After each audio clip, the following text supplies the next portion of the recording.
Continuando em instruções, em trechos de obra de Kardec também fazem parte da lista do que as pessoas perguntam, e está, esse é o meu livro, Obras Póstumas de Kardec. Antigo, existem, sempre o conteúdo é igual, vocês podem comprar novinho por aí, mas no estante virtual, em qualquer sebo também tem, para vocês lerem o que não foi publicado enquanto ele estava na carne, não deu tempo. Ele se virou, com palavras dele, ele se virou para abrir uma gaveta para pegar papéis e aneurisma cerebral motivou a saída dele do corpo imediata. Então sobrou muita coisa que ele já tinha recebido, e vocês sabem que Kardec fez codificação. Ele não escreveu uma só palavra, olha quem se prestou a esta diminuição. Não podia falar por ele mesmo, senão ele seria assassinado. Então, como a fase era trazer o espiritismo, voltar o cultivo dos dons para o intercâmbio entre os dois planos, se ele falasse alguma coisa, a Inquisição ainda estava viva. Mas ele recebendo comunicações de vários lugares, colocando em ordem, codificando, escrevendo seus livros, ordenando por livro dos médiuns, a Bíblia, enfim, o Evangelho segundo o Espiritismo, ele foi mostrando que na Bíblia tem Espiritismo, e o mundo espiritual percebeu que, depois dos Evangelhos, vem o livro dos Atos, que ele vai ter que falar sobre os dons. Aí a igreja estava começando a ficar esperta, os que queriam abafar. Então, em obras póstumas, na data, que tem cartas com datas, então foi tudo colocado em ordem, por quem sobrou ali, para poder fazer um livro, Obras Póstumas, na data de 17 de janeiro de 1857. Nesta data, ele recebe uma comunicação daqueles médiums que normalmente recebiam as mensagens e enviavam sempre para ele. Eu vou ler para vocês. Esse espírito Zéfiro escreveu uma mensagem anunciando: a verdade não será conhecida de todos nem aceita, porque o assunto dele era essa: preciso trazer todas as verdades divinas. Era a meta da vida dele, tudo o que é verdadeiro. Não será conhecida senão daqui a muito tempo. Nesta existência, você não verá mais do que a aurora do êxito, o iniciozinho do êxito da obra. Terá que voltar reencarnando em outro corpo, outra época, em outra situação. Isso aí são palavras minhas. E aí completará o que tiver começado, e então te será dada a satisfação de ver em plena frutificação a semente que tiver espalhado pela terra. Quem é Kardec? Que voltaria em novo corpo, em outras condições. É o próprio Oswaldo Polidoro que deixou o divinismo. Ele próprio recebeu, aí em evidência, ele nos conta que do outro lado aparece: pega a tua turma servidora de todas as Bíblias, arregimenta todos e parta para a terra do Cruzeiro do Sul, porque lá, a Atlântida, foi o berço da primeira Bíblia. Lá você escreverá a última. Mas eu vou voltar ao aviso que ele, quando foi Kardec, recebeu. Ele ficou muito assombrado. E a mensagem diz: surgirão na tua nova vida invejosos e ciumentos, que procurarão te infamar e fazer oposição a ti. Não desanime. Não te preocupe com o que digam ou façam contra ti, Kardec. Prossegue em tua obra, trabalha sempre pelo progresso da humanidade, pois estará amparado pelos bons espíritos enquanto perseverar no caminho. E tem naquela mensagem, ele escreveu, fez as contas e escreveu.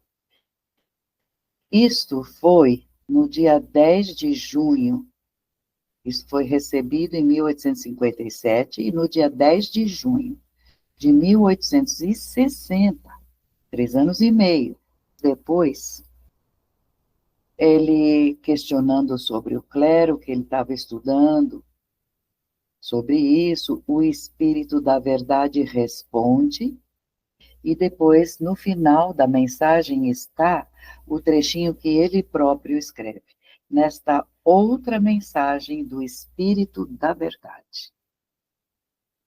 Prossiga no teu caminho sem temor. Este caminho está juncado de espinhos, mas eu te afirmo que sentirá grandes satisfações antes de voltar para junto de nós por um pouco. Aí o Kardec, que estava recebendo essa mensagem, estava presente, faz a pergunta: o que quer dizer para junto de nós por um pouco? E a resposta vem imediatamente: não permanecerá longo tempo entre nós. Terá que voltar até entre nós espíritos, virá para o mundo espiritual, e aí a sequência: terás que voltar à Terra para concluir a tua missão, e não pode terminar nesta existência. Dou uma parada aqui. A missão é repor a doutrina do caminho no lugar.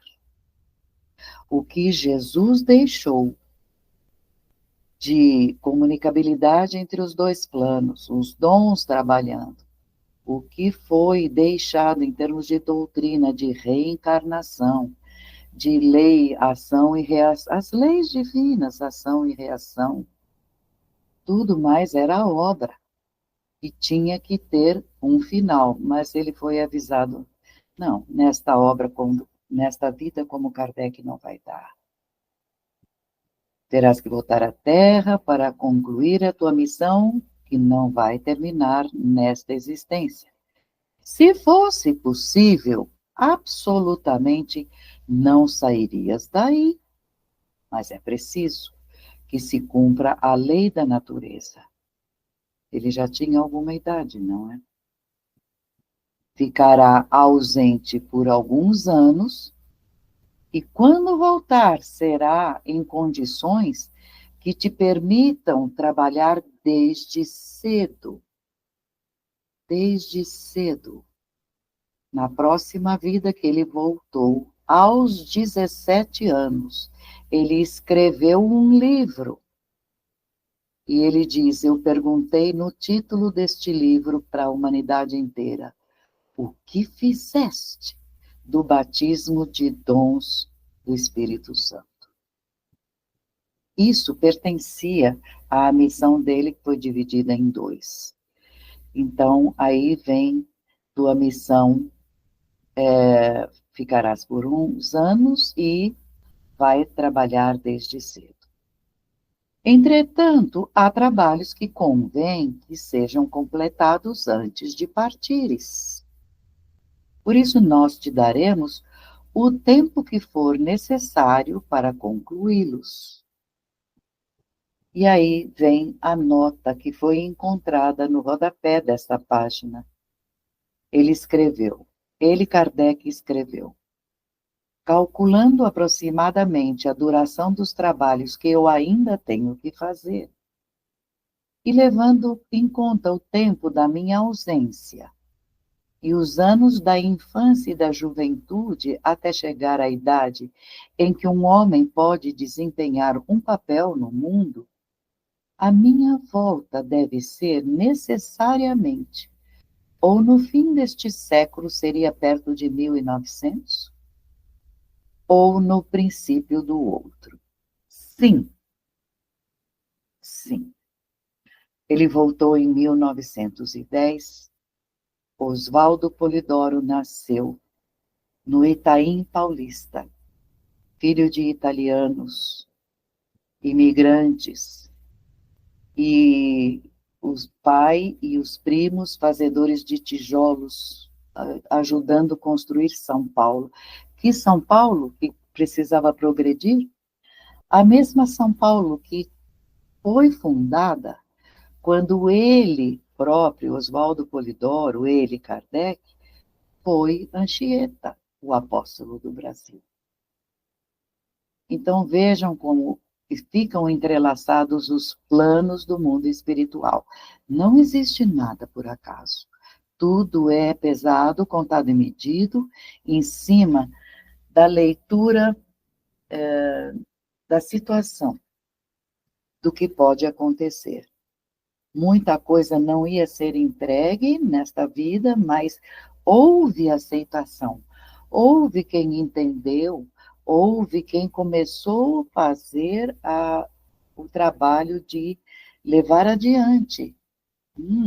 Então, ele fez questão de avisar que não queria que a sua obra fosse denominada polidorismo, porque essa humanidade tem a mania de chamar ismo, maometismo, budismo, em torno de homens. Ele falou, não, não, em torno de mim, não.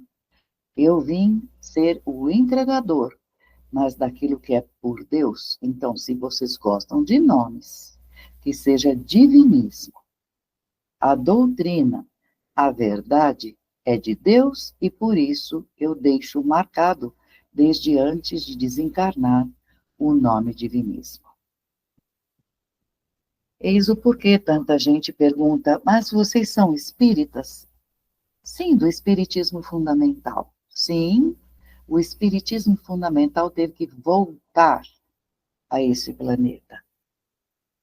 Foi perseguido, apóstolos e seguidores assassinados em toda a volta do planeta e precisou haver um retorno. Aliás, eu vou dar até aqui um acréscimo. Para que o espiritismo fosse aceito, não havia a liberdade de pensamento. Então, ele próprio veio como Voltaire e deixou a liberdade de pensamento. Ele falou para uma pessoa, me dá a sua opinião. Ele falou, eu posso até não concordar com as suas ideias, não concordo mesmo, mas eu vou morrer lutando pelo direito que você tem de colocar essa sua obra em público. Somos livres. Ninguém nasce atrelado a ideia nenhuma. Somos livres para optar. Com esta ideia fundamentada já no planeta, pode vir Kardec, devagar, para depois completar numa terra como a nossa, que tem uma espiritualidade já no cerne, na raiz. Então, aqui sim, a escola, o espiritismo não deixa de ser uma escola de espiritualidade, mas não tem nada a ver com divisão. Não pertence divisionismo. Muita gente fala, porque eu sou dessa, do tipo X, do tipo Y, dessa igreja. Não. Essa doutrina ensina a amar a Deus acima de tudo, as verdades de Deus, avisando que Deus quer que seus filhos voltem a Ele, ensinar a usar aquilo que é provisório, use, use, faça questão de ter um conforto, ok, mas ficar atrelado ao que é material, adorando tudo que seja material, não. Tudo quanto é matéria, ele deixou escrito na contracapa e nas entrelinhas do Evangelho Eterno que ele entregou. É ferramenta de uso dos espíritos, nada mais. Então, ele veio, escreveu mais de 100 livros, muitos se perderam, não tiveram zelo com os, ai que dó, com os manuscritos que ele entregou, mas os que sobraram estão por aí, já disponíveis no site, nos sites divinistas, em forma de boletim, milheiros de boletins, uma folha dobrada em 4, ele deixava pedaços de doutrina, milheiros disto, e também livretinhos, convidando a humanidade para um comportamento dentro dos padrões de Deus, seguindo os 10 mandamentos, o intercâmbio entre os dois planos, pelos dons que é Deus que envia, Deus, acima de tudo, divinismo. E o Evangelho Eterno e Orações Prodigiosas é a linha mestra da sabedoria divina de todos os tempos. Leiam e estudem todos os grandes iniciados e vão ver que é o fim, o final, o fechamento das ideias, porque cumpre o que estava profetizado, né? Em Apocalipse, vá no capítulo 14, e nos versos de 1 a 6 está lá a promessa. E teríamos um evangelho eterno, e temos. Tá bem? Voltou e deixou tudo o que precisava.